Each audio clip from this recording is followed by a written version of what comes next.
Namaskar. Good morning. Good morning, everybody. Let us begin with a prayer. This is on page 94 of this book, The Universal Prayers. The first one on page 94. This is from the Bhagavata Mahapuranam. Bhagavatam.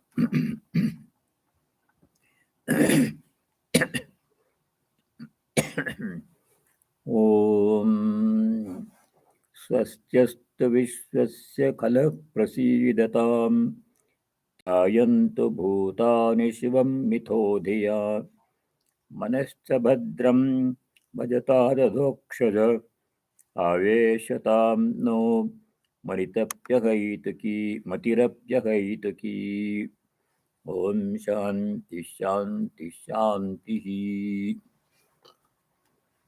O Lord, may the world be peaceful.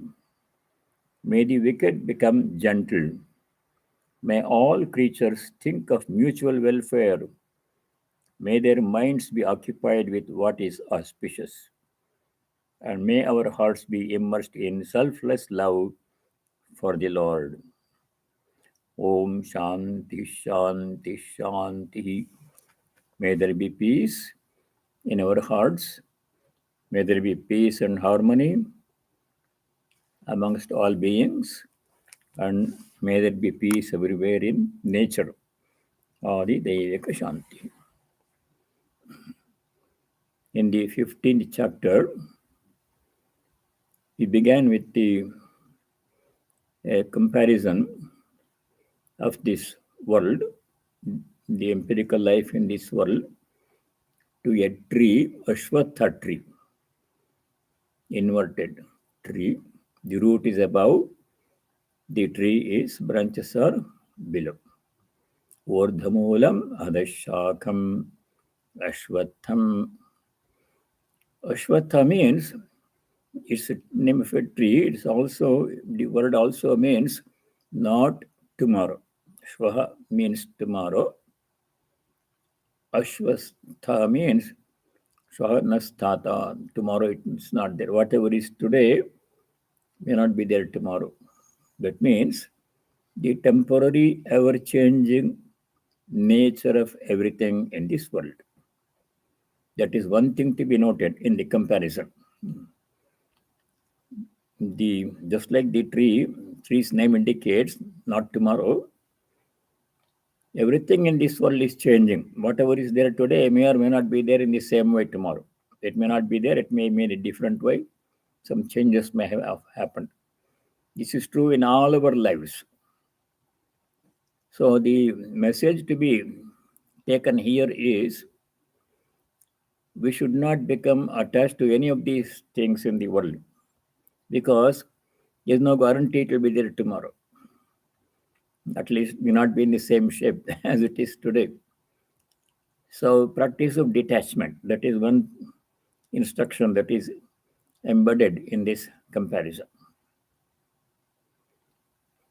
Then the second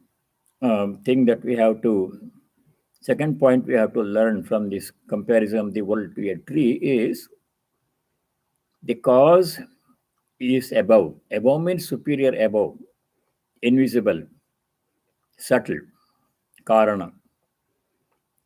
The effect, which is the world, is visible, karya. The tree is visible, but the root is not visible. The root means the cause, source of the tree is the root. That's not visible. Tree is visible. In the same way, the world is visible.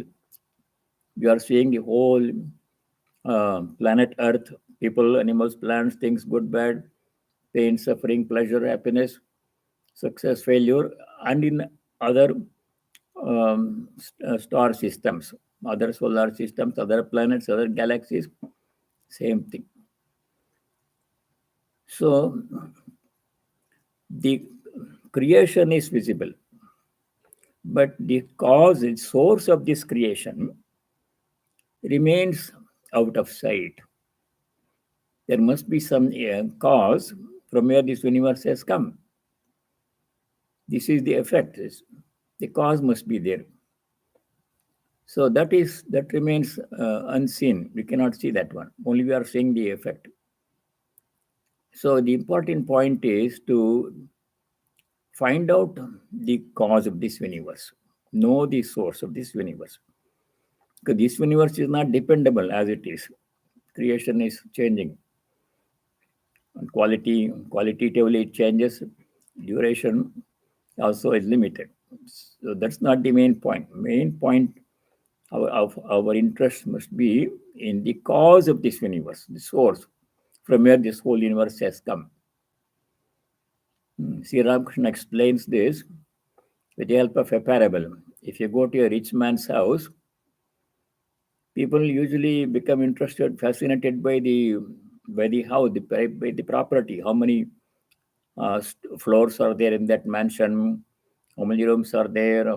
Very expensive art pieces and gold and jewelry, everything. And then the big garden. So many malis are working, very nice fruits and flowers in the garden. These are all fascinating. We become engrossed in it. But the main thing is who is the person owning this property, who is the owner. Because of him only the property is there. If he is not there, the property will not be there. He is the main point. So we don't try to know the owner, we are interested in the property. That's what is happening. We are interested in the world, but we are not interested in God from whom the whole universe came. That's what the Upanishad says. The whole universe which you are seeing, which is changing, came from one cause. In the Upanishad, that cause is called Brahman. From that, the whole universe came. And the whole universe is sustained by that power of Brahman. And the whole universe goes back and merges into the cause at the end of the cycle of existence. Very nice passage in the Taittiriya Upanishad. यतो वा इमानि भूतानि जायन्ते येन जातानि जीवन्ति यत् प्रयन्ति अभिसम्मिशन्ति तद्ब्रह्मा तद्विजिज्ञासस्व. The teacher says to the student. The student asks, what is Brahma? Brahman. And the teacher replies this way. Brahman is that ultimate source of everything, from whom this whole universe has come. Imani bhutani jayante. All the beings have emanated, come from that source, Brahman. Yena jatani jivanti. All the beings which have come, taken birth, they live as sustained by the power of Brahman, by God. And at the end of their existence, everything is limited in duration. Everything exists for some time, then goes out of existence in this world. So where did they go back? Go back to the source from where they came. Yat prayanti abhisammishanti. That ultimate reality from which whole universe has come, by which whole universe is sustained, and unto which everything goes back and merges into it, that is Brahman. You have to know that Vijignyasasva, know that Brahman. Don't worry about the universe. It's interesting. But the important thing is Brahman. Do you want something interesting or do you want something important? Brahman. Tad Vijignyasasva. Inquire into the nature of that Brahman. That is the instruction. So that's what being taught here in the 15th chapter of the Upanishad. After giving that brief comparisons are not to be pushed too much. Only in one have to respect the world resembles the tree. World is not like a tree. Any comparison is limited. So what is to be done now? We can't figure out the universe itself. So sloka number 3, we'll go back a little bit. Naropamasya gatatopalabhyate nanto na chadirna cha sampratishtha ashvattamenam savirudhamulam asanga shastrena drudena chitva. The first line in sloka number 3 is Asya rupam na upalabhyate, of this world. We can figure out from where it came, cannot figure out how it functions. Everything is changing. Its beginning we don't know. Na adihi, na antaha. Where does it end? How does it end? We don't know. You're only seeing a small window. So we can't figure out this universe. Then, what is to be done? Second line of shloka number 3. Ashvattamenam savirodhamulam asanga shastrena dradena chitva. Having cut asunder, chitva, our attachment to this world. By the weapon of what? Asanga shastra. Shastra means weapon. Asanga means detachment. Detachment. Using the strong weapon of detachment, we have to cut asunder our attachment to this world, because not dependable, changing all the time. Then what we should do? We have to go to the source, cause of the universe, which is permanent. The cause is permanent, effect is temporary. The cause is invisible, effect is visible. So we have to transfer our attention from this universe, which is not there tomorrow, which is there today, changes in between. We have to transfer our attention, not be engrossed in it too much, and focus your attention on the source of the universe, from where the whole thing has come, by which the whole universe is sustained. You have to transfer attention, not be too much engrossed in the world, only to the extent necessary. Then our main attention must be the source, God, from where this whole thing has come. And for that, we have to cut our attachment to the universe. We are too much attached to everything: body, mind, our ideas, our property, possession, our house, our family, our children, everything, job, money, everything. We are attached to everything. Mine. Today they are there, tomorrow they won't be mine. I'm living in this house today, call it my house, and I won't be there. House will be there. I have to leave, and somebody else will come and stay there, and he will call his house. So the connections are temporary. All associations are temporary. Association with our property, with our money, with our job, with our family, with our children, with our body, all temporary. So not dependable. What is permanent? We want something permanent to hold on to. That does not go.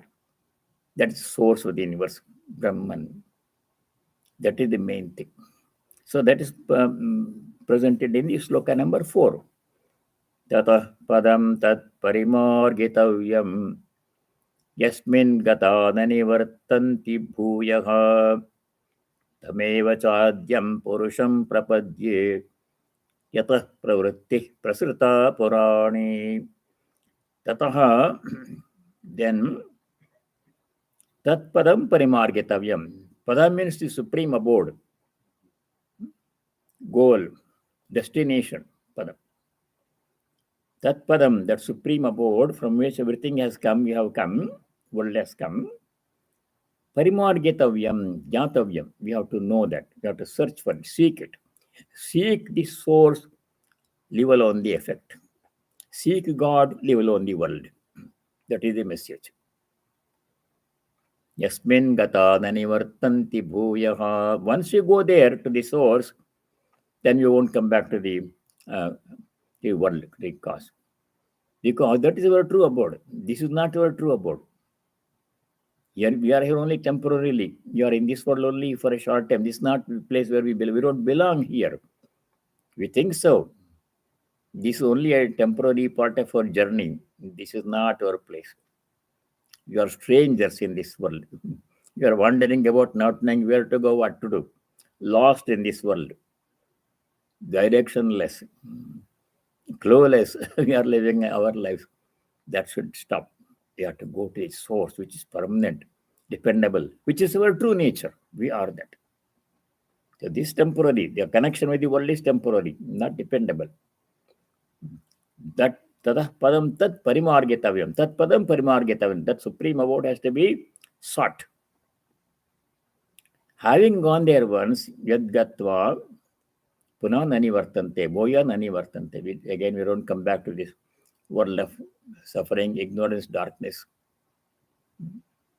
Once you go to the original source, permanent, eternal, Sachidananda, why would we come back to this world of limitations and suffering, temporary, everything is changing? We don't want this again. We don't want to come back. Tamev chadyam purusham prapadye. Adyam purusham prapadye. Prapadye means surrendering, taking refuge in that supreme, primordial being, Brahman. Paramapurusha. Purushottama called in this chapter. This chapter is called Purushottama Yoga, supreme being. Yata pravritti prasrita purane, from whom this whole universe has emanated.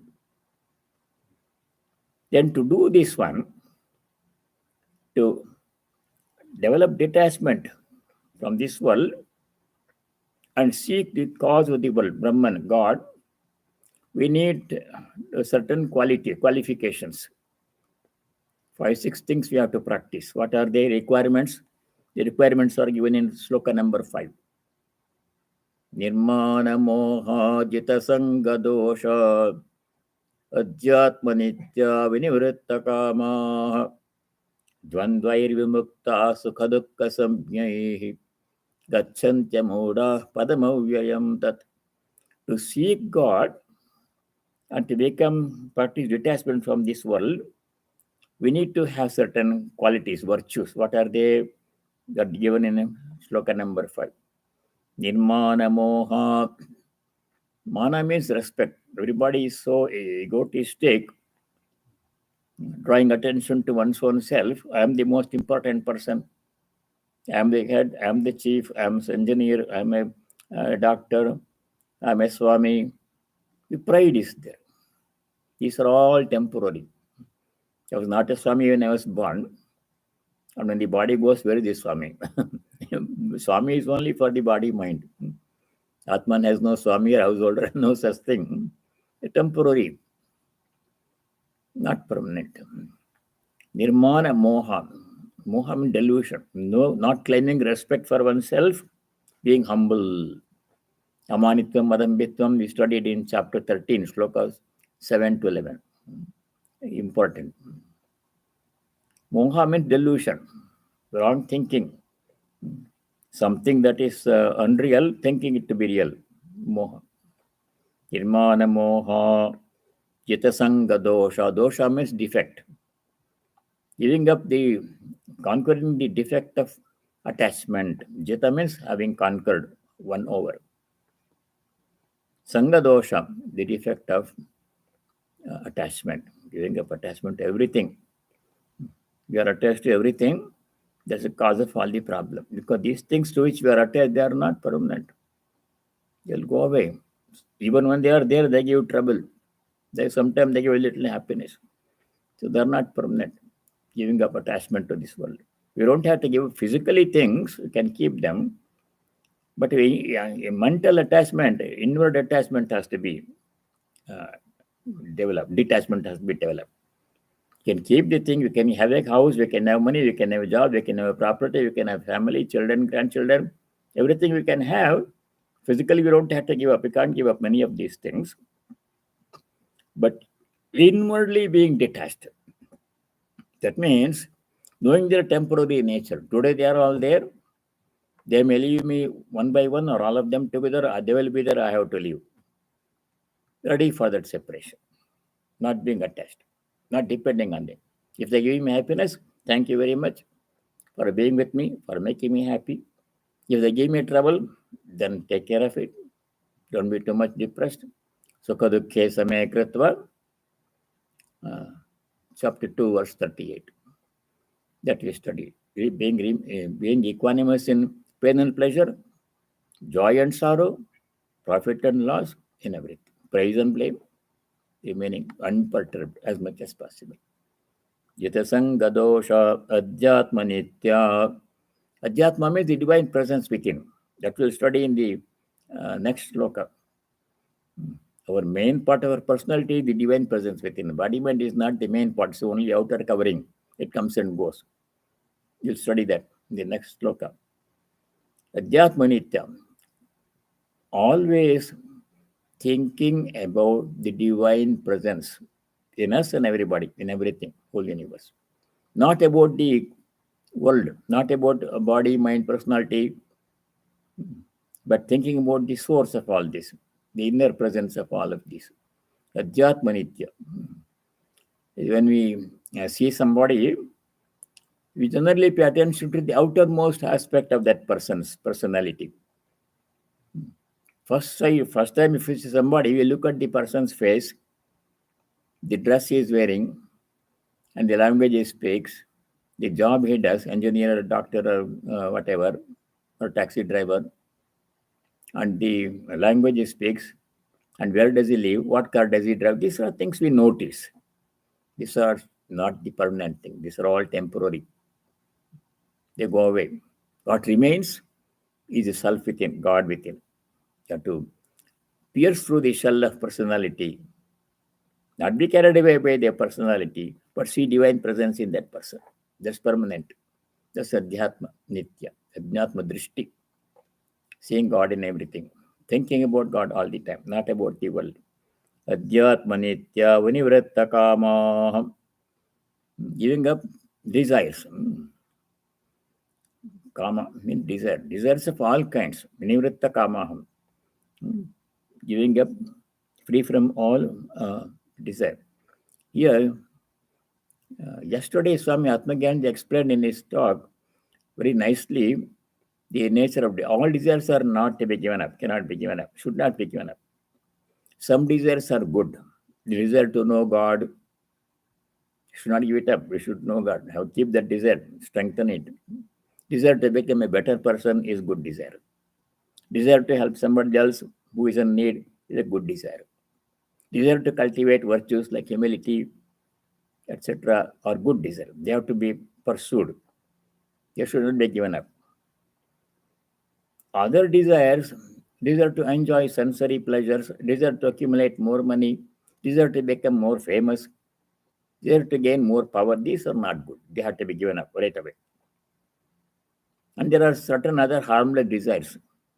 If you want to have a cup of tea, you can have a cup of tea. You don't have to practice renunciation. I'm not going to have a cup of tea. It's not necessary. If you have a cup of tea, it doesn't matter. Unless you become addicted to it, then it becomes a problem. Harmless desires are there. So Vanivratta Kama, giving up all adharmic desires. In the 7th chapter of this Bhagavad Gita, Shloka number 11, 711, easy to remember. There Bhagavan Sri Krishna says, adharmic desires are to be given up. Dharmic desires can be kept. They are good. In the second line, 711, Sri Krishna says, Dharma viruddho bhuteshu kamosmi bharatarshapha. Dharma aviruddha. Aviruddha means not opposed. Viruddha means opposed. Dharma aviruddha means not opposed to dharma. Dharmic desires are okay. These are dharmic desires to become a better person, to gain more knowledge, knowledge of God, to have more devotion, to realize God. These are all good desires to be kept, nourished, and try to fulfill. Other desire for sensory pleasures, they are temporary, not worth pursuing. Give them up. Vinivritta kama. Next one is Dvandvair Vimukta. Dvandva means pairs of opposites. Our minds are oscillating between pairs of opposites. What are they? Sukha dukkha samyahi dvandvaihi. Sukha dukkha. Sometimes I am happy, something good happens, and next moment I am unhappy because something bad happens. Somebody says something that I don't like, I become upset. Sometimes I'm in good health, sometimes not in good health. Health problem. Sometimes I'm doing well, sometimes I'm not doing well. Sometimes people praise me, sometimes people blame me. So we are going through this oscillation, gyrating between the opposites. When we vimukta means we should not do that. We should remain calm. Good thing comes, remain calm. Bad thing comes, remain calm. Somebody praises, remain calm. Don't be too much elated. Somebody blames, don't be upset, remain calm. Remain in the middle, mean position as much as possible. Very little amplitude we can move about. That's in a small range. Tanvair vimukta sukadukka samjnai amudaha. Muda means a uninformed, non-thinking person. Mugdha. Muda. One is deluded. Muda. Amuda means wise people who have wisdom, who are not deluded. They amudaha tat avyayam padam gachanti. This is sloka number 5 we are doing. They, the people who have these qualities, Irmana Moha, etc., these people who have these qualities, virtues, what do they happen? What happens to them? They tat avyayam padam gachanti. They go to the imperishable, eternal abode. Avyaya means imperishable, eternal abode. This world is temporary. God is permanent. So we try to reach God. We are putting it in the dualistic, devotional terms. Or you can use the non-dualistic Vedantic term Brahman. Brahman or God. Let our choice which one we want to reach. Tat avyayam padam gachanti. These people who have these qualities, virtues, they go to the supreme abode, which is for Gyanis it is Brahman, for Bhaktas it is God. So that is what happens. Now we go to the next sloka, which is this also we studied, I think, last time. Sloka number 6. Na tadbhasayate suryo na shashanko na pavakaha yadgatva na nivartante tadhama paramam mama. The Lord is saying, Tatra tat Surya na bhasayate. That means supreme abode, supreme God, Parama Purusha, Purushottama. Parama Purusha, Purushottama. Surya na bhasayate. Sun cannot illuminate. If you want to see sun, we don't need another bigger light to show. If there is torch light to see sun, no. Sun itself is very, very powerful. Makes it possible for us to see everything, sun. You don't need another light to see the sun. In the same way, God is the source of all illumination. You don't need another light like the sun to see God. It is so great that sun cannot illuminate. Sun can illuminate all the other things in this world. Without sunlight, we can't see anything in the at least during the day. But to see sun, we don't need another flashlight. In the same way, God is the source of all light, all illumination, all knowledge. It's not necessary. Sun cannot illuminate because sun gets his power to illuminate everything from God. God is his source. Where does sun get its power to shine, produce enormous amount of heat, light, and energy? From this original source, God, Brahman, Ishvara or Brahman. So sun cannot illuminate that one because itself gets the power to illuminate others from God. So your supreme reality, you don't need any other source of light to see that one. The source of all lights.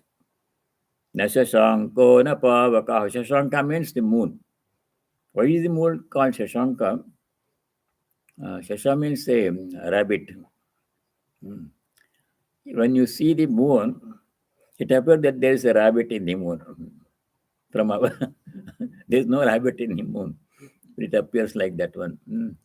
So we call it Shashanka. Moon is called Shashanka. Shashankaha na bhasayate.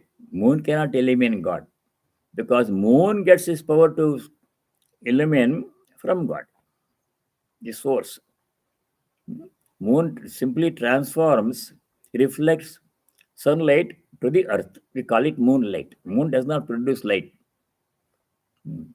Moon gets its light, reflects sunlight that falls upon it, and that reflected light comes to the earth, and we call it moonlight, and soothing and cool. Sunlight is blazing and hot energy. Moonlight is soothing and cool. That's nice. That power that moon has, comes from God. So moon cannot eliminate God. Nashasanko na pavaka. Pavaka means fire. Fire burns everything, but fire gets its power to burn everything from God. Fire cannot eliminate God. You remember that Keno Upanishad story? Some time ago it came. That old man went to the king's Indra's court, and all the gods were feeling good about because they defeated the Rakshasas, and Agni could not figure out what that the old man was. That story came in the Keno Upanishad. I have said it will come again. All this nature, sun, moon, stars, fire, everything gets its power from God, original source of all power, all illumination.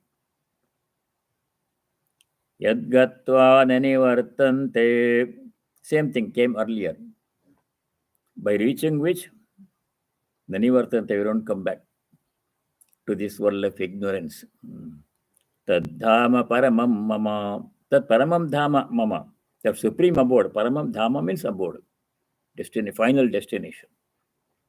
This is not our destination. This is a transition. We are going through this world for some time to work out our karma desires. Why did we get in this world? Why were we born as human beings in this world? Because we had karma to work out, prarabdha, necessitating birth, desire to work out, old impressions.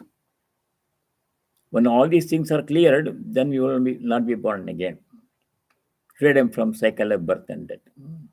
So once you go to the abode of supreme abode of God, then we will not be. There is no need for us to come back. Why would you want to come back anyhow? Place of suffering. God Himself who created this world, Himself is saying in the Gita that in this world there is no happiness, asukha. Everything is temporary. Chapter 8 and chapter 9. Chapter 8, sloka 15, chapter 9, sloka 30, 31, 33. There Bhagavan says, Anityam asukam lokam. This loka is anitya, temporary, not nitya means permanent. Anitya means impermanent. Asukha, no sukha. You are seeking happiness in the world. The Lord Himself says there is no happiness. See what is human intelligence. Most people seek happiness in the world.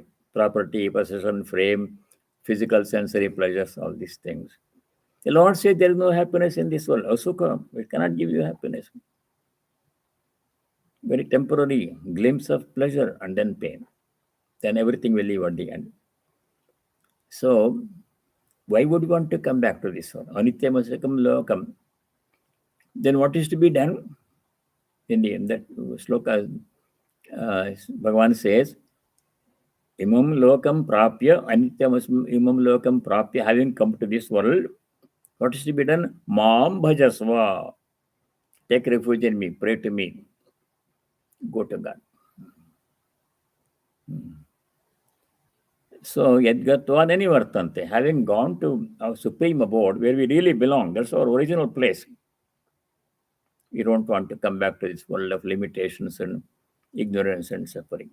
The supreme abode is mama, that paramam dhama mama, that God is our supreme abode. So that is the goal of life. Then, now comes the new, very important sloka in the 15, in the whole of Gita, we can say. The sloka number 7 answers who we are, our true nature. We think we are the body and the mind. We spend the whole life thinking we are the body and the mind. The sheer ignorance, cause of all suffering. That's not the truth. What is the truth? We are that. Upanishad says very succinctly in the Mahavakya, Aham Brahmasmi, I am Atma Brahma. This individual self, I am Atma, Jivatma, same as Paramatma Brahman. I am Atma Brahma. Upanishad Mahavakya. That is explained in this sloka number 7. What the Upanishad says in the Mahavakyas is in the sloka number 7 in chapter 15. Very, very important verse. If we just study this verse and think about it, clarity will come. So, what is our true nature? Who are we? That's explained in this sloka. Sloka number 7. ममैवांशो जीवलोके जीवभूतः सनातनः मनःषष्ठानीन्द्रियाणि प्रकृतिस्थानि कर्षति मम एव amshaha. The Lord is saying, my own small part. God cannot be divided into parts, but it appears like that.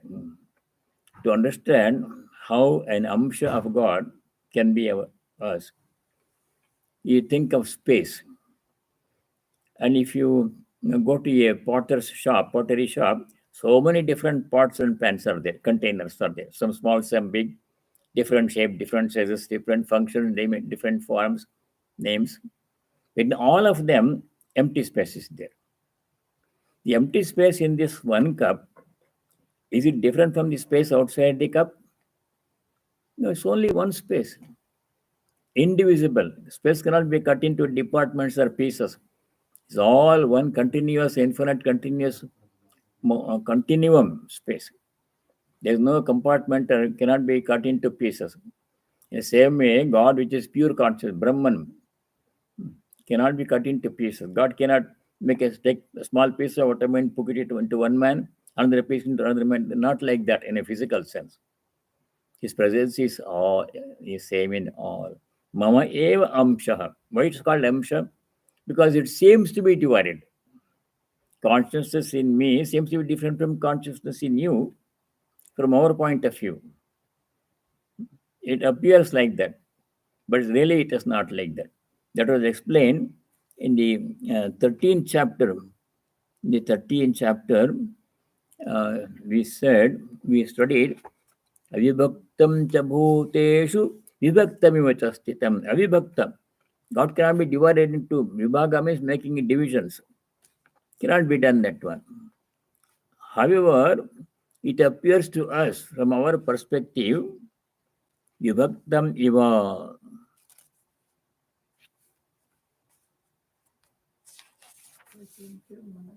No, not 6. Avibhaktam cha bhuteshu vibhaktamiva cha sthitam. Where is that come? 13, 16. 16th sloka in 13th chapter. 7, 11, 12, 13, 14, 15, 16. Avibhaktam cha bhuteshu vibhaktam cha sthitam. Avibhaktam means God is indivisible. Space is indivisible. However, vibhaktam iva, as if it is divided. Iva means as if. It appears. In this cup, space is there. It appears to separate from the space in the other cup. Other cup also has space in it, bigger cup. Is the space in this cup different from the space in that cup? And space outside is also there in this room and outside the room. All one space cannot be divided. Avibhakta. However, vibhaktam iva sthitam. As if it is divided, it appears to us from our perspective, from the human platform, it appears that everything is divided. Consciousness is divided. It's not really divided. 13:16. Mama evamsho jivaloke. My part, a small part of my amsha, jivaloke, in the world of beings, sanatanaha, amsha, that amsha is sanatana, means eternal. Eternal part. Sanatanaha amshaha, mama amshaha. And God is eternal. Jiva bhotaha has become the jiva. How does it, God's part of, apparently a part of consciousness can become a jiva? We need a physical material part. God's presence is in the form of consciousness in all of us. But that's not all. Our personality is a visible part, is the material, physical, material part made of atoms and molecules and cells and bones and all other things. They are not matter. The matter has to come. Otherwise, pure consciousness is everywhere. So, what is the matter? Where does it come from? Prakriti sthani in manaha shashtani indriyani prakriti sthani karshati. Matter is in the prakriti, nature. Just like there is a tree outside, there are so many trees and so many animals are there. The earth is there, land is there, water is there, air is there. All prakriti. This all matter. Taking matter, how does it take matter? In the form of mind and sense organs. Manaha means mind. Mind is a part of mind is fine matter. According to Vedanta, mind is matter, but very fine, sukshma matter.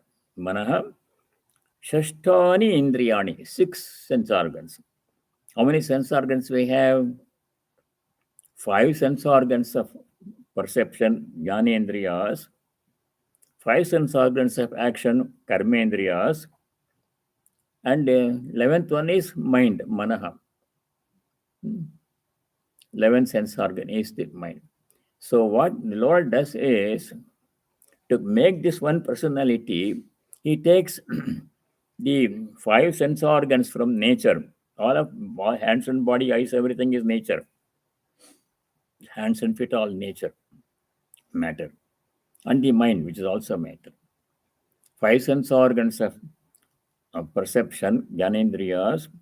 Mind, which is 6th one, manashishtani indriyani, prakritisthani. They are always present in prakriti. But this body is as much a part of nature as this table is, as the tree is. The trees standing outside, they are part of nature. This body is also part of nature, like a tree. The difference is God's presence here makes it alive, function autonomously. The autonomy that we enjoy, we are able to move on our own. I can walk and talk, not very well, but with some difficulty I can walk. I can see, I can hear, not very well, but with some help, eyeglasses and hearing aid and things like that. Where did the power come from? The divine presence within. Otherwise, without divine presence, this body is inert matter. The body is inert. Even now, it is inert. We think it is alive. It seems to be alive because of God's presence. Amsha, Mamaiva Amsha, God's presence, part of God is present. What means not in a literal sense, but appears to be a part. Manashashtani indriyani prakritisthani. They are present in the prakriti, these body, mind, sense organs. Karshati attracts. So how this personality has come, who am I? I'm being answered here. Most important question. Swami Surapriyanji has eloquently spoken on this question of who am I. His lecture that he gave in IIT Kanpur on who am I has been seen by more than 4 million people. Most important question. So it's answered here. What are me? What am I? What is everybody? Mainly God's presence. Core, center. The core of my personality is not the body mind, it's God's presence. Around that, the material part is made, taken from the Prakriti. When death comes, the material part goes back into Prakriti and consciousness merges in divine consciousness. A liberation. I become merged in the divine. My individual consciousness becomes merged in the divine consciousness. That's called liberation. So what happens to when the cup is broken? There's a cup here made of glass or clay. Some empty space is there. 6 ounce cup is there. 6 ounce space is there. When the cup is broken, then a clay becomes merges in the earth. It came from the earth, it goes back to earth, Prakriti, the cup. And what happens space in the cup? Yes, same as original space. It never was separate. It appeared to be separate because of association with the cup. It becomes one with the original space. It never was different.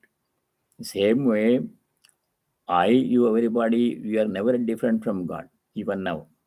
We think we are separate because our association body is separate. Prakriti. This is not permanent. This container is not permanent. Content is permanent. Are we the content or with the container? We are the content, consciousness, God's presence. That's what we are. If you just think about this deeply, who am I?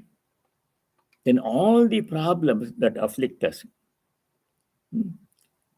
body problem, health problem, financial problem, family problem, job problem, numerous problems come. To whom or where do they happen? To whom do they accrue? To the mind, to the body,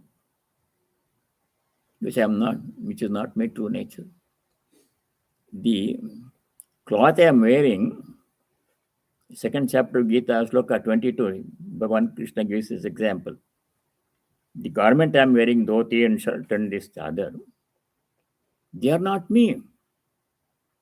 They are the outer covering. What you are seeing is the cloth, but I am not the cloth. It comes and goes.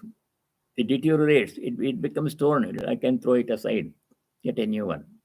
I'm not the cloth. I'm not the garment. Then who am I? I'm the one who is wearing the garment. In the same way, the body, mind, sense organs is a garment. Atman is the true person, true being. That's what we are. This is explained in the Gita 2:22. Vasamsi jirnani yatha vihaya navani grannati naroparani tatha sharirani vihaya jirnani anyani samyati navani dehi. Just as a dehi, the indwelling spirit, within me, within everybody, what does it do? When the body becomes old, jirnani sharirani, it becomes old because matter deteriorates. Then it have, what does it do? Vihaya, gives up. The old body which is not able to function anymore, the garment becomes old and cannot be worn anymore, it is put aside. The new garment is worn. Navani sharirani grinnhati. New bodies it will take. Just explained in the next sloka here. When the Atman, which is present, which is our true nature, is that Atman. We are that Atman, not the body mind. It's only an outer covering. It comes and goes, deteriorates. When this body deteriorates, the Atman within us does not deteriorate, it will not die. Nahanyate hanyamane sharire. When the sharira dies, Atman does not die. 220 in the Gita. We studied that one. So the body is put aside, cremated or buried, goes back to nature. And the Atman takes another body. Karma is there to be worked out. Again, another mind, another body. Some impressions are transferred from this old body to the new body. Impressions are continued. Another person is born again. Maybe in human birth or in some other birth. It depends on what karma he or she has done in this life. So that is our true nature. So let's go to sloka number 7. Very important sloka. We have to study it again and again and think about it. Mama evamsho jivaloke jiva bhutas sanatanaha manashasthani indriyani prakritisthani kashyati. The mind and the sense organs are all part of prakriti, prakritisthani. And what the Lord does is one amsha is not really literally amsha, but he takes the body mind from material, it's all material part from the nature, and his consciousness is himself, he is there. That package becomes the individual soul, jiva. So we think I'm a separate person. Only body mind is separate. Atman, only one Atman is there in all. That Atman is only one, singular, never plural. Where did we study that one? Chapter 13, sloka number 2. Kshetrajnam chapi mam vidhi sarvakshetreshu bharata. O Arjuna, Bhagavan Shri Krishna is saying, sarvakshetreshu, in all the bodies. Kshetra means a body. Human body, animal body, plant body, sun, star, moon, earth, and everything. They're all bodies. In all these bodies, sarvakshetreshu Mam ekam kshetrajnam vidhi. Vidhi means know. Know that I am the only kshetrajna. How many kshetrajnas? Only one. How many kshetras? Infinite number. If you count all the ants on this earth, how many ants are there? Impossible to take a census of ants. Even billion people, there are 7 billion people now. It's increasing rapidly. Population increases very rapidly. And so many other beings are there besides human beings. There is no number, not possible to count. In all these infinite number of bodies, there is only one indwelling spirit. That is always singular. Bodies are infinite, but the content, the consciousness, divine presence within us all is only one divine. That is to be understood from this sloka. Manashashthanindriyani prakritisthani karshati. And this is how the individual jiva is defined. Individual jiva is same as divine God. That's he here. But what appears is the body mind. Prakritisthani, manashasthani, indriyani. That's what we see. Material part is visible. The content is invisible. But it's not our true nature. We are that content, not the container. That alone is the gist of Vedanta. In one sloka, the whole gist of Vedanta, who am I, is answered here in this Gita sloka number 7 in chapter 15. Very important verse. Mamaivamsho jivaloke jivabhutas sanatanaha manashasthani indriyani prakritisthani karshati. Now we go to next sloka, number 8. So that divine presence within us is the permanent thing. The container body mind is impermanent. When one body mind deteriorates and unable to function, it is cast aside. New body mind, new sense organs are us. But the content is same, continues. Atman, Jivatman is continuous. This explained in sloka number 8. Shariram yadavapnoti यच्चाप्युत्क्रामतीश्वरः गृहीत्वैतानि संयाति वायुर्गन्धानि वाशयात्. When the jiva gains a fresh body and moves out of it, it takes these sense organs just as. Okay. When death comes to this body, what happens is, what dies? The physical part dies. Physical body dies. Gross body dies. Annamaya kosha, the sthula sharira, that dies. That cannot, matter goes back into matter. What remains is the divine presence. Then that will continue. Shariram yadava apnoti. That divine presence which gains, apnoti means gains, or acquires, shariram, prakritistam shariram, from the body, or from nature body, yachapi utkramati. Ishvara, Supreme Lord Ishvara, he acquires the body, and when the body becomes unable to function, rejects it and moves on, takes another body. Utkramati. Ishvara Utkramati means it rejects, gives it up, moves out of it. Grihitva etani. Etani means mind and the sense organs, body, etc. Then he goes to next life. Just as Vayuhu Gandhan Vahayati. Air carries the smell, good smell, bad smell, odor. But air itself is not affected by the smell. Air is always unaffected. The same way, this individual Jivatman, the divine part within us, moves on to the second body, new body, along with the impressions. Subtle part is taken. Subtle body impressions don't die when you die. Physical body dies. The impressions will go and occupy the new body. That will be explained later in detail. So we'll stop here. The next sloka also explains the same thing. Let us read sloka number 9.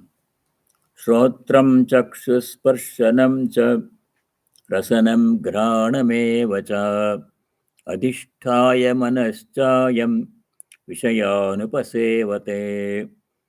Shrotram, the ears. Chakshuhu, eyes. Sparshanam, the skin. Rasanam, tongue. And Ghranam, the nose. These are the 5 sense organs. As well as the mind. Manaha, second line, Manaha. Resorting to these, the Jiva experiences objects. Through these 5 sense organs, Jnanendriyas, we experience the whole world. I see something pleasant, unpleasant, beautiful form, color, shape, and size, distance, eyes. Ear hears sound, pleasant sound, unpleasant sound, nice music, all that ear hears. Likewise, nose gets the smell, good and bad smell, and the skin gets the sense of touch, rough or smooth, hot or cold, nice, pleasant or unpleasant touch. That skin gets. And then tongue gets the taste, the 5 sense organs. So these function. Through these we know the world. Through these 5 sense organs we know the world. Otherwise, if the sense organs are not there, we can't know the world. People without eyes, they cannot see. They can hear. People who cannot hear, they can see, but the sound is not coming. So what happens when a person dies is the physical sense organs, outer sense organs, hands and feet and eyes, they will be destroyed. They will stop functioning. But the sukshma indriyas, subtle sense organs in the mind, they will continue and occupy the new body. Swami Vivekananda explained this one. This eye is not the only, is the outermost instrument, but in the mind there is the inner eye, which is the real seeing instrument. Those inner instruments are carried to the next life. The outer instruments, which are physical material in nature, they will stop functioning. They will go back to nature. Then, when this transfer is happening, what is happening? Atman is coming and occupying the body. New body is being formed. Atman is in it, center, core of this personality. Then after some, it functions through the sense organs, the body, mind, sense organ. Atman is there. We don't see that one. You see only the outer part of the body. And when the death comes, the outer part of the body will go back to nature and Atman will move on to next body. All the time you are only seeing the outer body. Oh, the man died. The physical part died.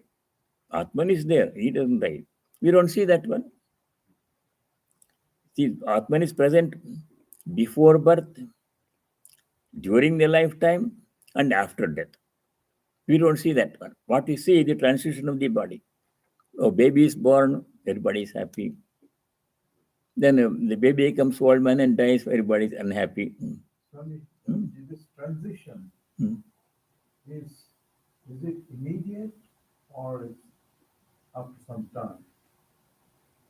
That is the transition, the lifetime is there. No, I mean going from one body to the other. See, some people say that there is an interval or immediate. Transition, you go and rest somewhere. Interval between death and rebirth. And second thing is, if you are an Atman and you are transiting, now Atman is the same as divine. Same. So your consciousness is like supreme divine. What did you say? You are knowing everything as God knows. Is it true? God knows everything? Naturally. Yeah. He's omniscient. Yes. Yeah. But we are not. No. No, our mind is only a limited instrument. Okay, mind is not. Mind but- cannot. but- Mind cannot know but everything. When we leave the body, Hmm. in between, Hmm. we are not mind, we are Atman. I mean, Between death and rebirth. yes, yes. About that, this is not answered here in the Gita, but elsewhere, I have read two opinions. Okay. According to one opinion, rebirth is almost immediate. Not much time between death of the body and birth of a new body. According to some, it is a long interval. For some people who have done, depending upon what kind of karma they have done, what kind of life they have done. Yeah, some people take a Yeah, long in the time. Gita, 6th chapter, Sloka 40, it says, for a long time the person will live in the other lokas. Yes. There it says, Ushitva Shashwati Samaham. Prapya Punya Kartam Lokan Ushitva, that's Sloka number 40, chapter 6. This says, Shashwati Samaham means a long duration, many years. The Jiva lives before it comes back to the next birth. But someplace else it's not that long immediately. We don't know what is it, how long it will stay with the interval between death and birth. This consciousness thought, is it all mind? Let us close this one. Then we'll. Yeah. So let us say the closing prayer. Then we will have some local question answer here. Om Sarve Bhavantu Sukhinah Sarve Santu Niramaya Sarve Bhadrani Pashyantu Ma Kaschid Dukkha Bhag Bhavet Om Shanti Shanti Shanti. Om, may all be happy. May all be free from diseases and other problems. May all realize what is noble, dharmic, and auspicious. May no one be subject to misery. Om, peace. May there be peace and joy in our hearts. May there be uh, peace and harmony amongst all the beings. May there be peace everywhere in nature. Hari Om Tat Sat. Sarvam Shri Ram Krishna Arpanamastu.